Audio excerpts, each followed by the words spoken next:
सुगौली सन्धिमा गुमेका जमिन फिर्ताका लागि नेपालभित्रै राजनीतिक पार्टीहरूबीच सहमति हुनु पर्यो, सदनमा यो कुरा उठाउनु पर्यो, राष्ट्रिय बहसको विषय बन्नु पर्यो।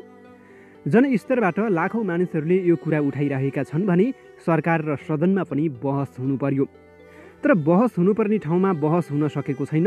राष्ट्रियताको चर्चा गर्ने सत्तासीन दलहरूले आफ्नै पार्टीभित्र बहस चलाउनु पर्यो, सरकारमा छलफल चलाउनु पर्यो, सदनमा चलाउनु पर्यो। त्यो बहसबाट कोही पनि भाग्नु भएन। त्यो बहस गरेपछि भारत रिसाउँछ कि भन्ने सोच्नु भएन। तर दुर्भाग्य नेपालको नेतृत्व वर्गमा नेपालको भन्दा भारतको हित चाहने धेरै छन्। आम नेपाली जनता राष्ट्रियताका लागि र आफ्नो गुमेको भूमि फिर्ता लिनको लागि जस्तो सुकै लडाईँ लड्न तयार छन् भन्ने कुरा घाम जस्तै छर्लङ्ग छ। तर राज्य चलाउने दलहरू भारत पक्षीय भएर नै यो एजेन्डाले प्राथमिकता पाउन सकेको छैन। हाम्रा नेताहरू भारतप्रस्त भएर नै हो आजसम्म हामीले ग्रेटर नेपालको कुरा उठाउन नसकेको, अथवा हाम्रा राजनीतिक दलहरूले ग्रेटर नेपालको कुरा उठाउन नसकेको। केही राजनीतिक दलका नेताहरू भारतसँग भएका असमान सन्धि सम्झौताहरू खारेज हुनुपर्छ भन्नुहुन्छ। त्यो हदसम्म ठिक छ। असमान सन्धिको सबैभन्दा एक नम्बरको सूचीमा त सुगौली सन्धि पर्छ भन्ने कुरा उहाँहरू बोल्न सक्नु पर्यो। तर एक नम्बर सूची छाडेर उहाँहरू सन् 1950 को सन्धिको मात्र कुरा गर्नुहुन्छ। सुगौली सन्धि जस्तो असमान अरू कुनै पनि छैन। सन् 1950 को सन्धिकै धारा 1 र 8 मा सुगौली सन्धिमा गुमेको भूमि फिर्ता हुनुपर्छ भनेर लेखिएको छ। बेलायतसँग भएका तमाम सन्धि खारेज हुने कुरा सम्झौतामै उल्लेख गरिएको छ।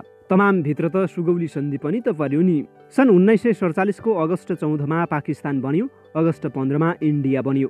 ब्रिटिसहरूले शासन गरिरहेको अफगानिस्तानदेखि श्रीलङ्का, बङ्गलादेश, इन्डोनेसिया हुँदै बर्मासम्म यी सबैलाई इन्डिया भनिन्थ्यो। ती मध्येबाटै सन् 1971 मा बङ्गलादेश बन्यो। अरू पनि देशहरू स्वतन्त्र भए। ती भूभागहरू छुट्टिने र बन्ने प्रक्रियामा नेपालले पनि आफ्नो जमिन लिन पाउने अवस्था थियो। त्यति बेला बेलायतसँगै कुरा गर्नुपर्थ्यो। सन् 1947 अगस्ट 15 मा इन्डिया बन्यो र सुगौली सन्धिमा गुमेको भूभाग करिब सबै नै इन्डियामा पर्यो। त्यति बेला एक हप्तासम्म दार्जिलिङमा पाकिस्तानी झण्डा फहराइएको कुरा इतिहासकारहरू बताउँछन्। त्यसो हुनाले अहिले पनि हामीले बेलायतसँग कुरा गर्न सक्छौँ। यदि हामीले ग्रेटर नेपालको माग गर्दा भारतले दिएन भने, अथवा भारतसँग यो विषयमा कुरा मिलेन भने जमिन छाडेर जाने बेलायत हो। त्यसैले बेलायतसित त्रिपक्षीय वार्ता हुनुपर्छ। हामी संयुक्त राष्ट्रसङ्घ लगायत अन्तर्राष्ट्रिय मञ्चमा जान सक्छौँ। त्यसबाट पनि भएन भने अन्तर्राष्ट्रिय न्यायालयसम्म पनि जानुपर्ने हुनसक्छ। तर हामीले भारतसँग मात्रै पनि कुरा राख्न सकेका छैनौँ। भारतसँग द्विपक्षीय वार्ता गर्नु पर्यो, भएन भने त्रिपक्षीय वार्ता हुनु पर्यो। नेपालले बेलायतसँग वार्ता गरेर कसरी भारतको हातमा जमिन छाडेर गयो भनेर सोधेको समेत सुनेका छैनौँ। नेपालले पनि यो विषयमा भारत, बेलायत र नेपाल बीच त्रिपक्षीय छलफलको माग गरेको छैन। जसरी गोर्खा भर्तीपछि सन् 1947 मा इन्डियाबाट ब्रिटिसहरू जान लागिरहेका थिए, उनीहरूलाई गोर्खाली फौज चाहिएको थियो। त्यसैले उनीहरूले 1947 नोभेम्बर 9 मा त्रिपक्षीय सन्धि गरे।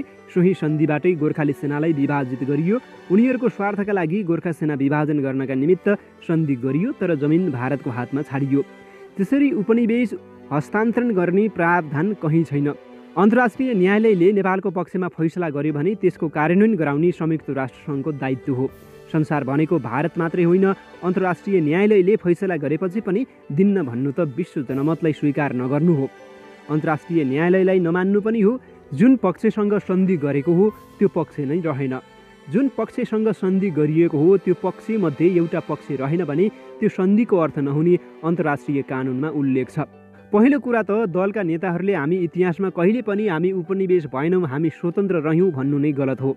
मेची र कालीपारीका जमिनहरू ब्रिटिस उपनिवेशमा रहेको थियो। त्यसकारण हामी इतिहासमा उपनिवेशमा रहेनौँ भनेर हामीले त्यो जमिन नै फिर्ता लिन नखोजेको हो भने त हामी इतिहासमा टिस्टादेखि काङ्गडासम्म पुग्यौँ भन्नु नै भएन। नेपालले अङ्ग्रेजसँग लडाइँ नै गरेन, सुगौली सन्धि नै भएन भन्नु पर्यो। त्यो त कसैले भन्न सक्दैन। त्यसकारण सुगौली सन्धिलाई गम्भीरतापूर्वक लिनु पर्यो। दोस्रो कुरा, सुगौली सन्धि हामीले बेलायतसँग गरेको हो। बेलायतसँग गरेको सन्धि भारतसँग कसरी लागू हुन्छ?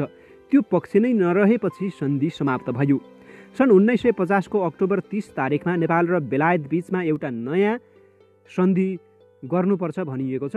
त्यो सन्धिको पनि धारा 8 मा सुगौली सन्धि रद्द हुनेछ भनिएको छ। बेलायतले पनि सुगौली सन्धि रद्द भयो भन्ने, त्यसै गरी भारतसँगको सम्झौतामा पनि सुगौली सन्धि रद्द भयो भन्ने, त्यसमा नेपालले पनि सही गर्ने अनि जमिन चाहिँ जहाँको त्यहीँ रहने भन्ने हुँदैन। विडम्बना, सन्धि भङ्ग भइसक्यो, जमिन भारतसँगै छ, त्यसैले जमिन हामीले पाउनुपर्छ भन्ने हाम्रो माग रहेको छ। नेपालका राजनैतिक दलहरूले एकपटक साहस गर्नु पर्यो। हाम्रो मनमा रहेको भारतप्रतिको डर हटायौँ भने ग्रेटर नेपाल प्राप्त हुन्छ। हामीले नुन तेल रोक्ने चिन्ता गर्नु भएन। भारतले हामीलाई नुन तेल सित्तैमा दिएको पनि होइन। हामीले पार वहन सन्धि गरेका छौँ, बाहिरबाट पनि ल्याउन सक्छौँ। हामी अत्यन्तै डरायु, भारत आफै गोर्खा रेजिमेन्ट बिना टिक्न सक्दैन। नेपालका युवाहरू बेरोजगार भए भनेर उनीहरूले नेपाललाई रोजगार दिएको होइन। गोर्खा सेना चाहिने भए, नेपालको पानी चाहिने भए सुगौली सन्धिमा गुमेको जमिन फिर्ता हुनु पर्यो भन्ने आँट गरौँ। त्यसकारण नेपालले आफ्नो शक्तिको पहिचान गरिदिए हुने थियो भन्ने हाम्रो आग्रह हो। हामी कस्तुरी जस्तै भएका छौँ, हामीले हाम्रै शक्तिलाई पहिचान गर्न सकेका छैनौँ।